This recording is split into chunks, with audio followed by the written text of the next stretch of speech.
નમસ્કાર મિત્રો, કેમ છો? આજે ફરી પાછા ધોરણ 12ની અંદર કોમર્સ વિભાગમાં આપણું જે પાઠ્યપુસ્તક છે વાણિજ્ય પત્રવ્યવહાર અને સેક્રેટરિયલ પ્રેક્ટિસ, એ પાઠ્યપુસ્તકમાં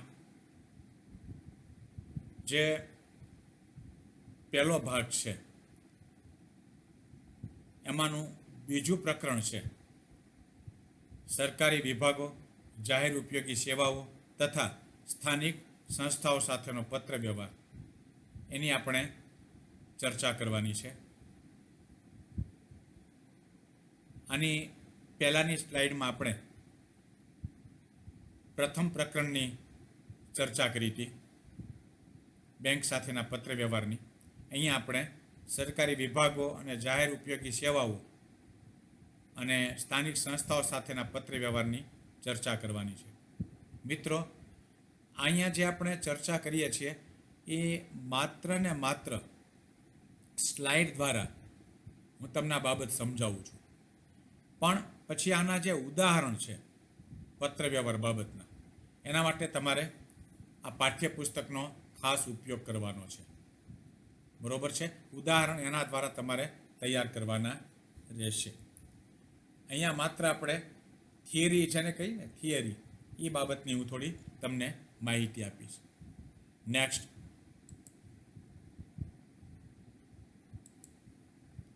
આ પ્રકરણમાં આપણે શું શું શીખવાનું છે અથવા તૈયાર કરવાનું છે, તો અહીંયા એક આખો ચાર્ટ આપ્યો છે, ટૂંકમાં માહિતી આપી છે, તો એ જોઈએ. નેક્સ્ટ, જો અહીંયા આ આખો ચાર્ટ જે આપ્યો છે, નાનકડો ચાર્ટ, એમાં જે માહિતી આપી છે એ આપણે આ પ્રકરણમાં જોવાની છે. શું લખ્યું છે? વ્યાપારિક સંસ્થાઓને સરકારી વિભાગો, જાહેર ઉપયોગી સંસ્થાઓ સાથેનો પત્ર વ્યવહાર કરવાની જરૂરિયાત વારંવાર થતી હોય છે. આ પ્રકારના પત્ર વ્યવહાર માટે જે તે વિભાગના હોદ્દાને અનુરૂપ કાર્યવાહી પ્રમાણે ખાતા અનુસાર પત્રમાં સંબોધન અને લખાણ કરવાનું હોય છે. સેવાઓ અને સુવિધાઓ સત્વરે મળે તે માટે જે તે વિભાગના નિયમો અને કાયદા અનુસાર અભિગમ દાખવવો જોઈએ. જે બાબત માટે પત્ર લખવાનો છે તે અંગેનો ખ્યાલ પણ હોવો જરૂરી છે. અભ્યાસના હેતુથી આ પ્રકારના પત્ર વ્યવહારને 3 ભાગમાં વહેંચી શકાય. એની ચર્ચા આપણે નીચે પ્રમાણે કરવાની છે. નેક્સ્ટ, જો આ પહેલો ભાગ, સરકારી વિભાગો સાથેનો પત્ર વ્યવહાર. પછી બીજું, જાહેર ઉપયોગી સેવાઓ અંગેનો પત્ર વ્યવહાર. પછી ત્રીજું, સ્થાનિક સંસ્થાઓ સાથેનો પત્ર વ્યવહાર. આ 3 બાબત જે છે એની આપણે ચર્ચા કરવાની છે, કારણ કે પત્ર વ્યવહારને આ 3 ભાગમાં વહેંચ્યો છે. બરોબર? નેક્સ્ટ,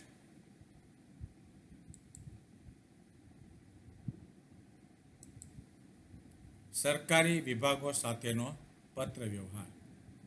એમાં પહેલું,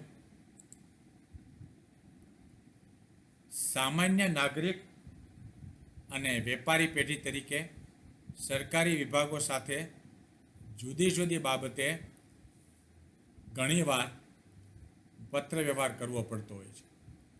કેટલાક સરકારી વિભાગોમાં ઓનલાઈન અરજી કરવાની હોય છે, તો કેટલીક બાબતો માટે નિયત કરેલું ફોર્મ હોય છે. સામાન્ય રીતે વેપારી પેઢીઓને વિવિધ બાબતો માટે નીચે જણાવેલ સરકારી વિભાગો સાથે પત્ર વ્યવહાર કરવાની જરૂર પડતી હોય છે. હવે કયા કયા વિભાગો છે એ આપણે એક પછી એક જોતા જઈશું. નેક્સ્ટ, પેલું તાર ટપાલ વિભાગ.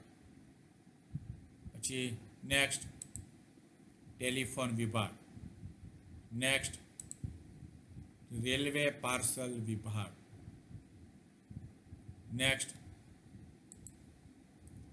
કસ્ટમ અને આયાત નિકાસ વિભાગ. નેક્સ્ટ, વેચાણ વેરા અને આવક વેરા વિભાગ. તો આ જે ભાગ આપ્યા છે સરકારી વિભાગો, એ સરકારી વિભાગો સાથે હંમેશા પત્ર વ્યવહાર કરવાની જરૂર પડતી હોય છે. ટેલિફોન વિભાગ સાથે પણ કરવો પડે છે, વેચાણવેરા સાથે પણ પત્ર વ્યવહાર કરવો પડે છે, તાર ટપાલ સાથે પણ પત્ર વ્યવહાર કરવો પડે છે વિભાગ સાથે, બરોબર. તો આ સરકારી વિભાગો સાથેના પત્ર વ્યવહાર કઈ કઈ રીતે થાય છે? તો કે તાર ટપાલ વિભાગ, ટેલિફોન વિભાગ, રેલવે પાર્સલ વિભાગ, કસ્ટમ અને આયાત નિકાસ વિભાગ, વેચાણવેરા અને આવકવેરા વિભાગ, આ બધા વિભાગો સાથે પત્ર વ્યવહાર થાય છે અથવા કરવાની જરૂરિયાત પડતી હોય છે. નેક્સ્ટ,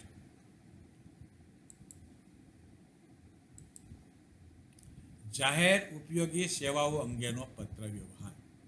હવે આમાં જોઈએ,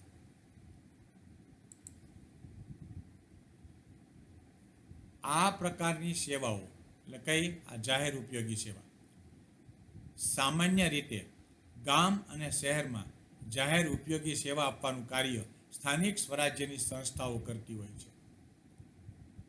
આ સંસ્થાઓને રાજ્ય સરકાર કે કેન્દ્ર સરકારની નાણાકીય સહાય પ્રાપ્ત થતી હોય છે અને સરકારી ધારાધોરણ પ્રમાણે એ કાર્ય કરતી હોય છે. આ જાહેર ઉપયોગી સેવાઓમાં નીચે મુજબની સેવાનો સમાવેશ કરી શકાય, બરોબર. આમાં પહેલું તાર ટપાલ, આમાં પણ આવશે. નેક્સ્ટ, ડ્રેનેજ સુવિધા અને સ્વચ્છતા.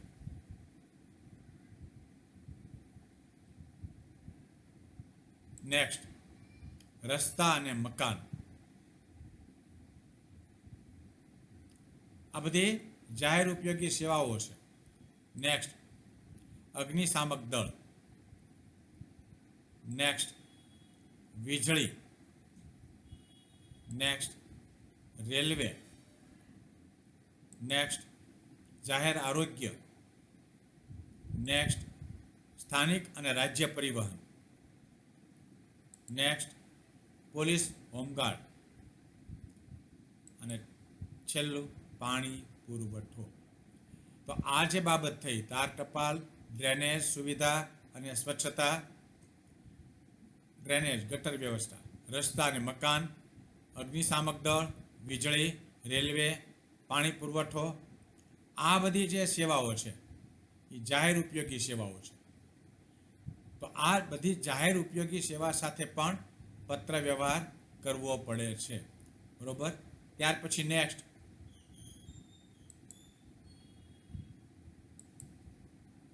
સ્થાનિક સંસ્થાઓ સાથેનો પત્ર વ્યવહાર. હવે એમાં જોઈએ, સ્થાનિક સંસ્થાઓને સ્થાનિક સ્વરાજ્યની સંસ્થા તરીકે પણ ઓળખી શકાય છે. સ્થાનિક સંસ્થાઓ તરીકે બિન સરકારી સેવાભાવી સંસ્થાઓ નિઃશુલ્ક એટલે ફ્રીમાં અથવા રાહત દરે સેવાઓ આપતા ખાનગી સંકુલો અને સહકારી મંડળીઓને પણ ગણાવી શકાય. સ્થાનિક સ્વરાજ્યની સંસ્થામાં કોનો સમાવેશ થાય? જુઓ, ગ્રામ પંચાયતો, તાલુકા પંચાયતો, જિલ્લા પંચાયતો, નગરપાલિકા, મહાનગરપાલિકા, આ બધાને આપણે સ્થાનિક સ્વરાજ્યની સંસ્થામાં સમાવીએ છીએ, એટલે કે એનો સમાવેશ થાય છે. આ બધી સંસ્થાઓ છે એ સ્થાનિક સ્વરાજ્યની સંસ્થાઓ છે. સ્થાનિક સંસ્થાઓ સાથે પત્ર વ્યવહાર નીચેની બાબત માટે કરવામાં આવે છે. આ બધી સંસ્થા સાથે પણ પત્ર વ્યવહાર કરવો પડે છે, બરોબર. કઈ કઈ બાબત? તેમાં પહેલું જુઓ, જાહેર ઉપયોગી સેવાઓ મેળવવા માટે, આ પહેલી બાબત થઈ. પછી બીજી બાબત, મળતી સેવાઓની ફરિયાદ અથવા બિરદાવવા જાહેર હિતને લગતી બાબતોનું ધ્યાન દોરવા. અને એની પછી શું લખ્યું છે? જે તે સંસ્થાની કાર્યપ્રણાલી વિશે સૂચનો અંગે. તો આ સ્થાનિક સંસ્થાઓ સાથેના પત્ર વ્યવહારની વાત થઈ. મિત્રો, આ એકવાર નજર ફેરવી લો, જોઈ લો, એટલે તમને ખ્યાલ આવી જાય કે આમાં આટલી બાબત તૈયાર કરવાની છે. પહેલું તો તમારે એ યાદ રાખવું પડશે કે સ્થાનિક સ્વરાજ્યની સંસ્થામાં કઈ કઈ બાબતનો સમાવેશ થાય, કોનો સમાવેશ થાય છે. તો ગ્રામ પંચાયતો, તાલુકા પંચાયતો, જિલ્લા પંચાયતો, આ બધાનો સમાવેશ સ્થાનિક સ્વરાજ્યની સંસ્થાઓ તરીકે થાય છે અને આપણે સ્થાનિક સ્વરાજ્યની સંસ્થાઓ તરીકે ઓળખીએ છીએ, બરોબર. ખ્યાલ આવી ગયો? તો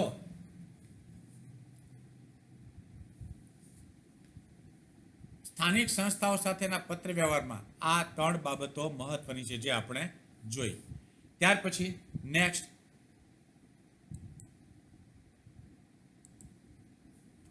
સ્થાનિક સંસ્થાઓ સાથેનો પત્ર વ્યવહાર, એમાં છેલ્લા 2-3 મુદ્દા બાકી છે, એની ચર્ચા કરીએ. જુદા જુદા પ્રકારના દાખલાઓ કઢાવવા. બરોબર, તો આ જે બાબત છે ને, જુદા જુદા પ્રકારના દાખલાઓ કઢાવવા. બરોબર, ત્યાર પછી જે તે સ્થાનિક સંસ્થાઓના જે તે વિભાગના વડાઓ કે અધિકારીઓને સંબોધીને પત્ર વ્યવહાર કરવો જોઈએ.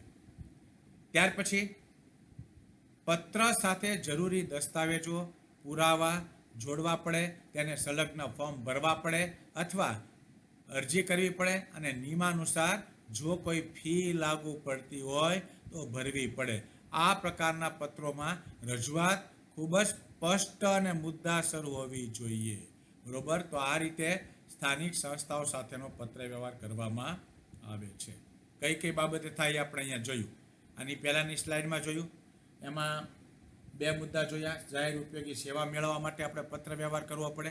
કોઈ જાહેર ઉપયોગી સેવા આપણે મેળવવી હોય, બરોબર છે, દાખલા તરીકે નગરપાલિકાના ખાળકુવા વિભાગને ખાળકુવાની સફાઈ અંગે અરજી કરતો પત્ર, જો બરોબર, તો એ બાબત પણ આપણે પત્ર વ્યવહાર કરીએ છીએ.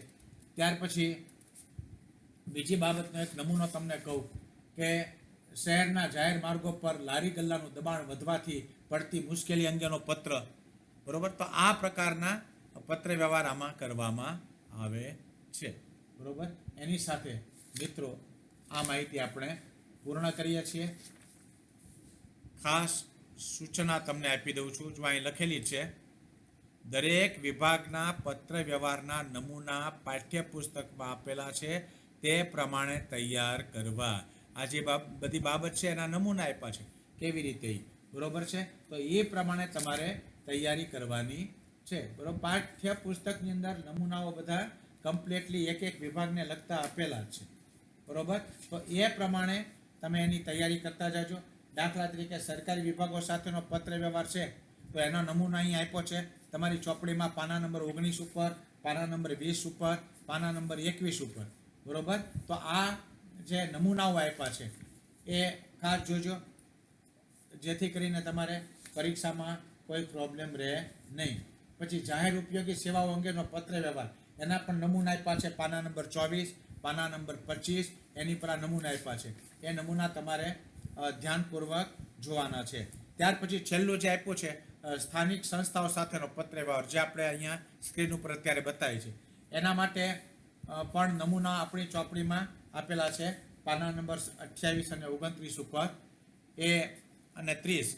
એ પ્રમાણે તમારે આની તૈયારી કરવાની રહેશે. નમૂના ખાસ જોવાના છે, એટલા માટે અહીં સૂચના આપેલી છે. એની સાથે મિત્રો આ માહિતી આપણે પૂર્ણ કરીએ છીએ. નેક્સ્ટ જ્યારે મળશું ફરી વખત, ત્યારે આપણે પ્રકરણ નંબર 3ની આગળ ચર્ચા કરશું. ધન્યવાદ.